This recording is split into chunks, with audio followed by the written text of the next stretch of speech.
Welcome to our channel, where we delve into the intriguing mysteries of the Bible and uncover deeper meanings behind its stories.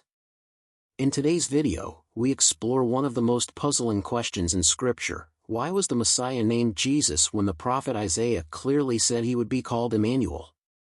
Was this a mistake, a hidden meaning, or a deeper revelation of God's plan? This topic has sparked countless debates among scholars, pastors, and believers alike. Stay with us until the end as we unpack the prophecy, its fulfillment, and its significance for our understanding of Jesus Christ.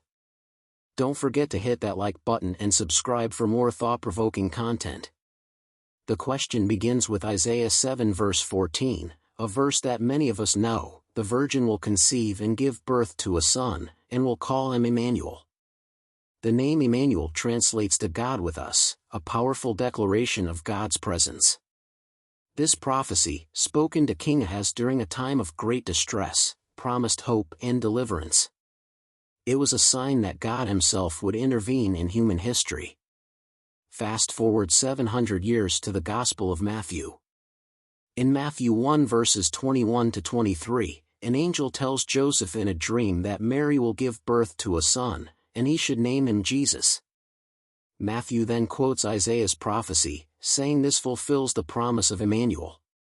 But here's the puzzle: why did the angel command Joseph to name the child Jesus instead of Emmanuel? And why do the Gospels never mention anyone calling him Emmanuel? Let's dive deeper. The name Jesus is derived from the Hebrew name Yeshua, which means the Lord saves. This name wasn't chosen arbitrarily, it was directly tied to his mission to save humanity from sin. Matthew 1 verse 21 explicitly connects the name Jesus with his role: he will save his people from their sins. On the other hand, Emmanuel emphasizes his divine nature, God becoming flesh and living among us.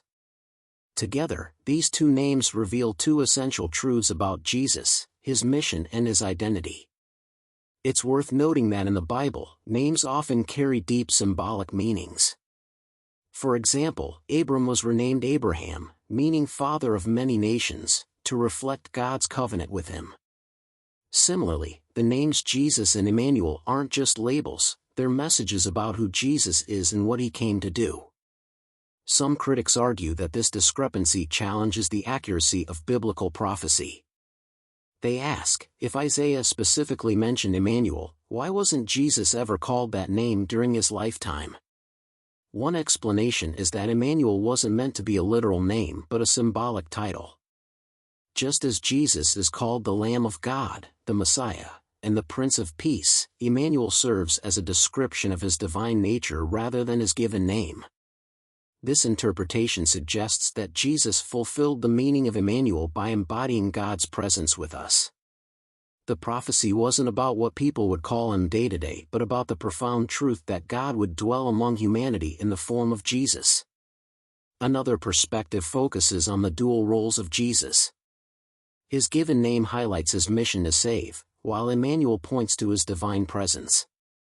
Together, these names provide a fuller picture of who Jesus is. To understand this better, we need to consider the cultural and historical context. In ancient Hebrew culture, names often reflected a person's character, purpose, or divine calling. For instance, Jacob's name meant supplanter, but he was later renamed Israel, meaning God contends. Simon became Peter, symbolizing his role as the rock of the church. In Jesus' case, his name was Yeshua, reflecting his role as the Savior. But his titles, like Emmanuel, pointed to the broader aspects of his mission. This pattern isn't unique to Jesus but is consistent with the way God reveals himself through Scripture. Interestingly, early Christians saw no conflict between these names. For them, Jesus was Emmanuel because he fulfilled the promise of God's presence. By living, dying, and rising again, he demonstrated that God truly was with us. So, what does this mean for us today? Whether we call him Jesus, Emmanuel, or any of his other titles, the focus isn't on the name itself but on what it reveals about his character and mission. Jesus as Emmanuel reminds us that we're never alone, God is with us in every moment of our lives. And Jesus as Savior assures us of forgiveness, redemption, and hope. This duality invites us to see Jesus not just as a historical figure but as the fulfillment of God's promises, both as the one who saves and as the one who walks with us. Understanding this helps us appreciate the richness of biblical prophecy and the depth of God's love. Thank you for joining us on this journey through one of the Bible's most intriguing questions. The names Jesus and Emmanuel might seem like a contradiction at first, but they reveal a beautiful harmony in God's plan. What are your thoughts on this topic? Does this explanation make sense, or do you have your own take? Let us know in the comments below. We'd love to hear from you. And if you enjoyed this video, don't forget to like, subscribe, and share it with someone who loves exploring biblical mysteries. Until next time, may you experience the presence of Emmanuel, God with us, in your life.